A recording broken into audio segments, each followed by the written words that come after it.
Maqaa Abbaa, kan Ilmaa, kan Hafuura Qulqulluu, Waaqayyo tokko. Amiin. Seenaa Raajicha Musee kutaa 2ffaa. Museenii fi Aroon mooticha bira dhaqanii, Waaqayyo gooftaan inni kan Israa'el, sabni koo lafa onaatti ayyaana anaaf haa ayyaaneffatanii gad isaan dhiisisiin jedheera jedhaniin. Mootichi Fara'oon immoo deebisee, Waaqayyo inni ani sagalee isaa dhaga'ee namoota Israa'el gad dhiisu kun eenyudha inni? Ani Waaqayyoon hin beeku, namoota Israa'elis immoo gad hin dhiisu jedheen. Ammas Musee fi Aroon, Waaqayyo inni kan warra Ibrootaa nutti mul'ateera. Eegaa karaa guyyaa 3 lafa onaa keessaa deemnee Waaqayyo keenya gootichaaf aarsaa hin dhiyeessinaa. Nuyi kana gochuudhaaf yoo baanne inni ammoo dha'icha yookiin waraana nutti fida jedhaniin. Mootiin warra Gibxii garuu Museedhaa fi Arooniin, isin jara kana maaliif hojii dhowwitu? Dhaqaa ba'aa keessan baadhaa jedheen. Mootichi itti fufee, jarri kun ammiyyuu warra biyya kanaa caalaa baay'ataniiru. Isin immoo akka isaan hojii dhiisanii boqotan hin barbaaddu jedheen. Mootichis gaafasuma warra humnaan isaan hojjechiisan, warra hojii gaggeessaniinis yommuu abboome, cidii isa hojii xuubiitiif amma ammaatti gara jara kanaatti fidaa turtan, amma dhiisatii isaan ofii isaaniitii dhaqanii haa barbaaddatan malee si'achi isaaniif hin fidinaafi jedheen.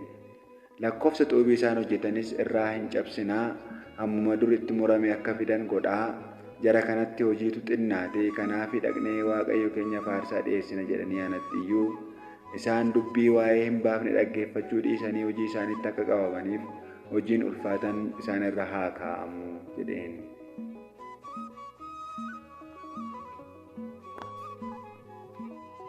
Warri humnaan isaan hojjechiisanii fi warri hojii gaggeessan achii ba'anii saba sanaan, mootiin si'achi ani cidii isiniif hin kennu. Isin ofii keessanii dhaqaatii lafa argitanii cidii barbaaddadhaa. Garuu hojii keessan durii irraa wanti tokkollee akka hin hir'anne jedheen. Jarris akka cidiitti xuubii ittiin hojjechuudhaaf, iddoo midhaan irraa hammame qaarmii walitti qabachuudhaaf guutummaa biyya Gibxii keessa hin tamsa'an. Warri humnaan isaan hojjechiisan immoo, isa dur yeroo cidii argattan guyyaa guyyaatti hojjettan, ammas immoo ammuma sana guyyaa guyyaatti hojjedhaa jedhanii isaan hin jarjarsu turan. Warri mootichaaf humnaan isaan hojjechiisan immoo, saba Israa'el keessaa warra ofii isaaniitii hojii gaggeessuu irra ka'an sana reebanii, har'aa fi kaleessa immoo maaliif lakkoofsa xuubii isa dur hojjettan irraa hir'iftan jedhanii gaafatan. Warri saba Israa'el keessaa hojii gaggeessuu irra ka'aman immoo gara mootichaa dhaqanii iyyatanii, maaliif nuun hojjettoota kee akkas gootaa? Ni hojjettoota keef cidiin hin kennamne, garuu xuubii hojjedhaan hin jedhu. Kanuma irratti iyyuu kun hojjettoonni kee hin reebamu, garuu balleessan immoo kan namoota keetiti jedhaniin. Mootichi immoo, isin dhibaa'oodhaa, hojii hin hojjettan kanaaf dhaqnee Waaqayyo faarsaa dhiyeessina jettu. Amma lafa hojii keessanitti deebi'aa hojjedhaa, hamma isinitti murame hin dhiyeessitu, garuu cidiin isiniif hin kennamu jedheen. Saba Israa'el keessaa warri hojii gaggeessituu irra kaa'aman, lakkoofsi xuubii isaan guyyaa guyyaatti hojjetan akka hin hir'anne yommuu isaanitti himametti wanta hamaa keessa akka bu'an hin argan. Warri hojii gaggeessan sun mooticha biraa ka'anii Museedhaa fi Aroon warra isaan eegaa turanitti ba'an.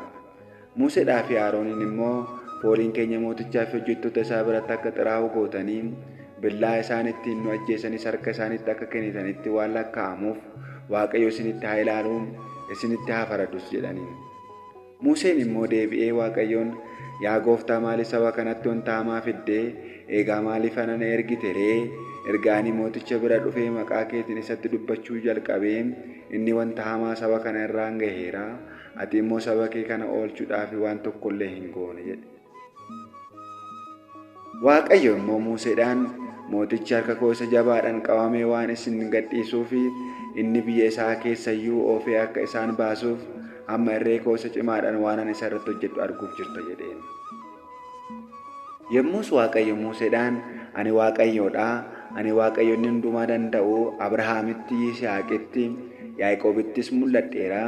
Garuu maqaan koo Waaqayyo isa jiraataadha jedhee isaanitti of hin beeksifne, biyya Kana'aan biyya takkaa galanii taa'anii keessa jiraatan isaaniif kennuudhaaf immoo kakuu isaanii wajjin galeera. Kana malee immoo aadaa Israa'elootaa warra namoonni biyya Gibxii akka garbaatti hojjechiifachaa turan dhagahee, kakuu koo yaadadheera. Egaa Israa'elootanii ani Waaqayyoodha. Ba'aa warra Gibxii jalaa isinan baasaa. Garbummaa isaanii keessaas isinan oolchaa. Ani irree koo ol fudhadhee firdii gurguddaadhaan isinarra furaa. Ani saba koo isa godhadhee isinan simadhaa. Waaqayyo keessanis isiniif nan ta'a. Isin immoo ani Waaqayyo keessan Goofticha isa ba'aa warra Gibxii jalaa isin baasu akkan ta'e ni beektu. Ani biyya isaan Abrahaam, Yisaaq, Yaaqoobiif kennuudhaaf kakadhe sanatti isin nan galchaa. Dhuunfaa keessan godhees isiniif nan kennaa. Ani Waaqayyoodha jedheen. Museenis Israa'elootatti kana hin himee. Isaan garuu yaadni isaanii waan cabeef garbummaanis waan isaanitti jabaateef isa hin dhaggeeffanne.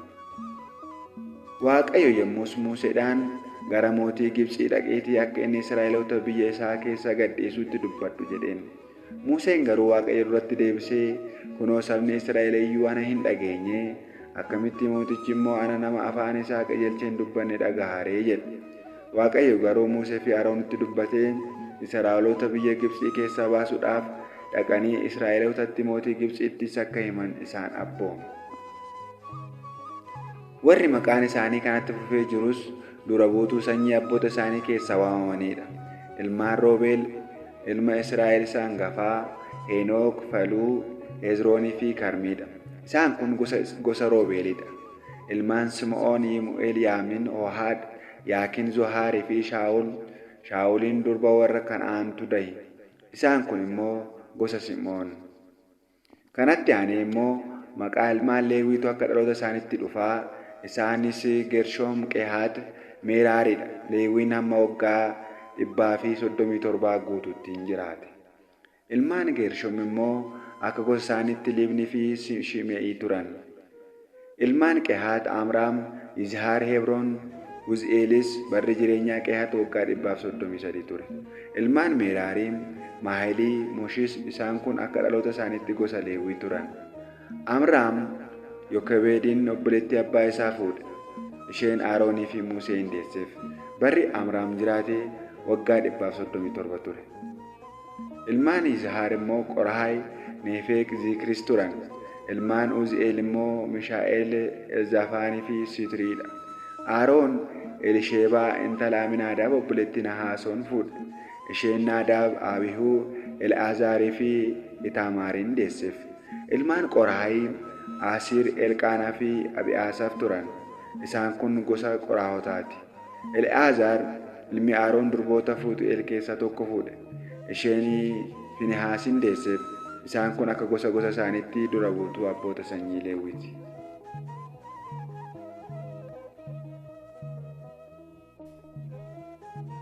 Aroonii fi Museen warri Waaqayyo isin Israa'eloota akka kutata isaaniitti biyya Gibxii baasaa jedheen isaan kana. Waa'ee Israa'eloota biyya Gibxiitti baasuu warri mootii Gibxiitti dubbatan isaan kana turan. Museen Aroonis isaanuma kana. Gaafas Waaqayyo biyya Gibxiitti Museetti dubbatee, inni Museedhaan ani Waaqayyoodha. Waan asitti dubbadhu hundumaa mootii Gibxiitti himi jedheen. Museen garuu achuma Waaqayyo duratti, kunoo ani nama afaan isaa qajeelchee hin dubbanneedha. Mootichi attamitti anaaf dhagaharee jedhe. Waaqayyo yommus Museedhaan, kunoo ati mootii Gibxii biratti ana Waaqayyoof afaan akka taatu si godheera. Aroon obboleessi kee immoo afaan kee ta'ee ni dubbata. Ati waan ani si abboomu hundumaa hin dubbatta. Aroon obboleessi kee immoo mootichatti hin himaa. Yommus inni Israa'eloota biyya isaatii gadi hin dhiisa. Ani mooticha mata jabeessa nan godha.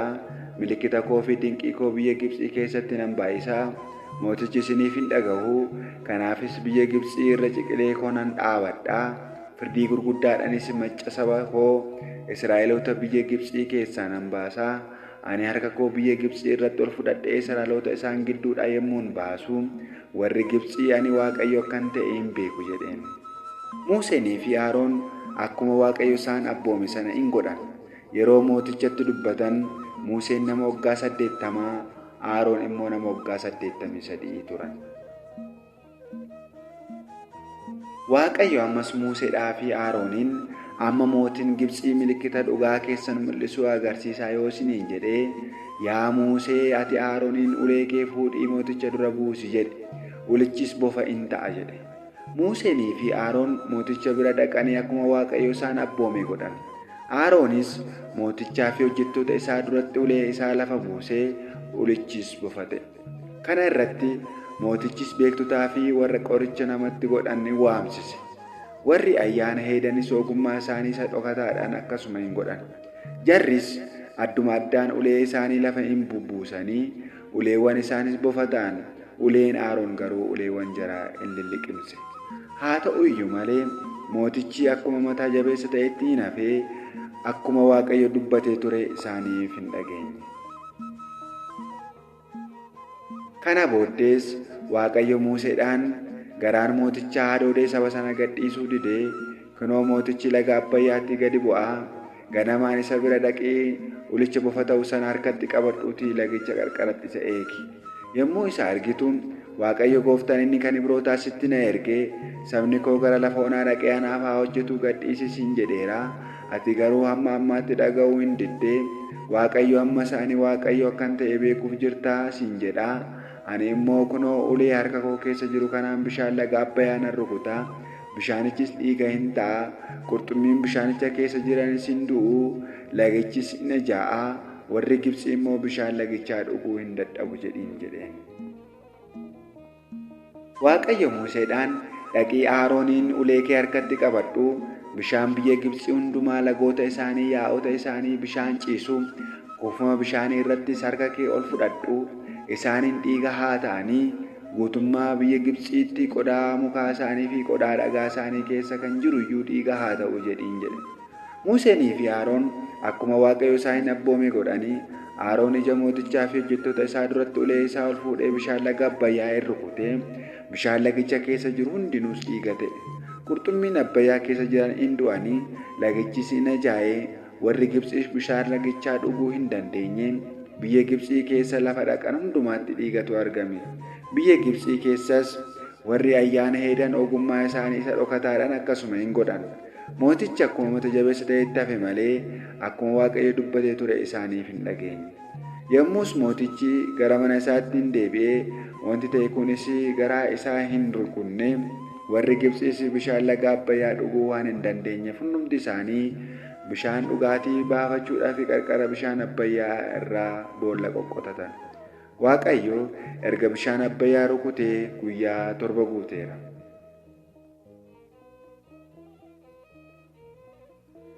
Waaqayyo yommus Museetti dubbatee gara mootichaatti ol galiitii dubbadhu dhaqanii anaaf akka hojjetanitti saba koo gadhiisi. Ati isaan gadhiisuu yoo didde immoo kunoo ani guutummaa biyya keetti fattee naquudhaan dha'icha itti nan fida.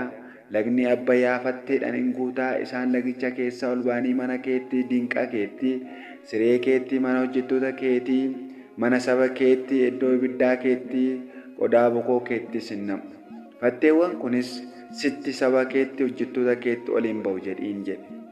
Waaqayyo ammas Museedhaan harka keessa ulee qabu lagoota irratti, yaa'ota irratti, bishaan ciisuu irratti ol fudhadhu. Fatteen guutummaa biyya Gibxii irratti akka dhufu godhi jedhiitii Aroonitti himi jedhe.